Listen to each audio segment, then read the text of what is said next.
Be ready. 5 seconds. Start.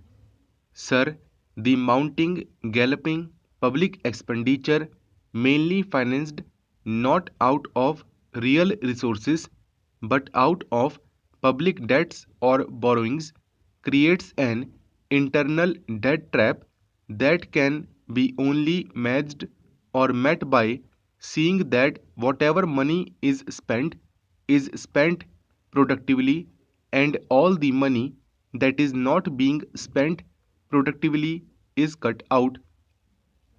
There is control on expenditure.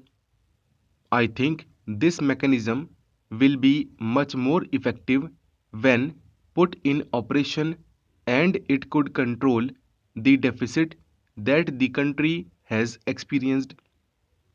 Now, sir, the objective and philosophy of the plan, squarely put as the Nehruvian model of growth with social justice based on modernization. Our economy has progressed on these lines, and the entire industrial sector is in the midst of a new industrial revolution. This new industrial revolution, formulated by the ideas of the Prime Minister, is that there should be increased productivity and efficiency. It also reflects the modern management technique. All these are the qualitative aspects of the new industrial revolution that is ushered into the country as the second industrial revolution. First industrial revolution was ushered in by Pandit Jawaharlal Nehru when the second plan was introduced. Good agricultural production and self-reliance of the economy. The country has progressed in this direction, and India is now one of the most industrialized economies. But there are large gaps, and Prime Minister has introduced the second phase of the Industrial Revolution with its emphasis on modernization, efficiency, and productivity. This applies not only to public sector, but it also applies to the new technologies that are being used in the agriculture sector. The breakthrough in agricultural production is concentrated only in certain regions, while there is great resurgence in certain areas of the country. Their areas have difficulties. Only a certain class of people are benefiting because of the agricultural development. Water management, technological management, and other inputs used in agriculture are costly, and the result is that the cost of production in agriculture is as costly as the industrial production. Therefore, by introducing the new management revolution in agriculture and industry, there will be more and more emphasis on modernization, efficiency, and getting the best results out of the investment. And I only like to point out that it must be made much more broad based in the sphere of agriculture. It must be extended to other areas where it is not existing now. For example, we should put in more efforts in northeast and central areas.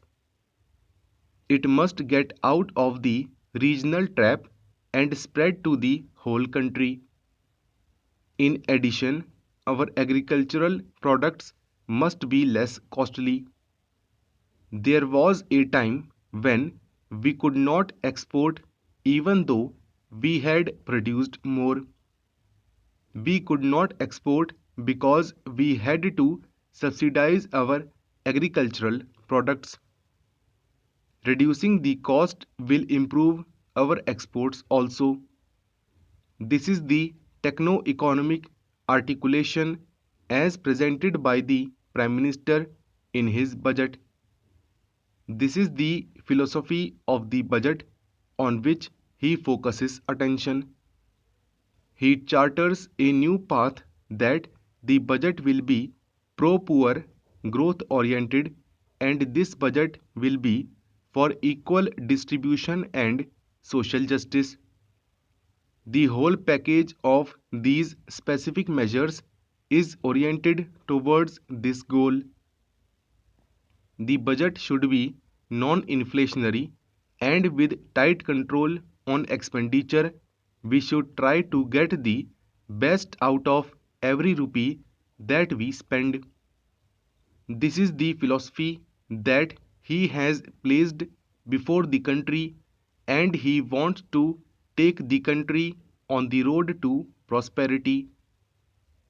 Similarly, the structure, the economic architecture is no less profound. If you see the measures, if you take the demand and supply management, the need is to curb the aggregate demand. There is a massive jump in internal debt, that is from rupees 85 crores to rupees 85,000 crores. During the coming year, the interest charges alone come to 27% of the non-plan expenditure. Defense and other things like subsidies take it to 70% of the non-plan expenditure. It is a very challenging and daunting task how to restore the balance and put a curb on the mounting internal debt so that we may not be faced with the internal debt trap. India has successfully avoided any kind of debt trap, external debt trap. Actually, if you see the report of the World Bank or the International Monetary Fund or any other organization, India is a shining example of development compared to any other developing country. The budget strikes a new path, a Gandhian approach, if I may say so, in bringing about simplicity in administration by giving up a 11 ostentatious projects, all ostentatious way of spending in governing the country. This is being reintroduced in this budget, which has removed all the frills and ostentatious by cutting down and postponing all the slow moving projects and replacing them with fast moving ones. Large funds are allocated for the rural poverty alleviation through increase in productive employment.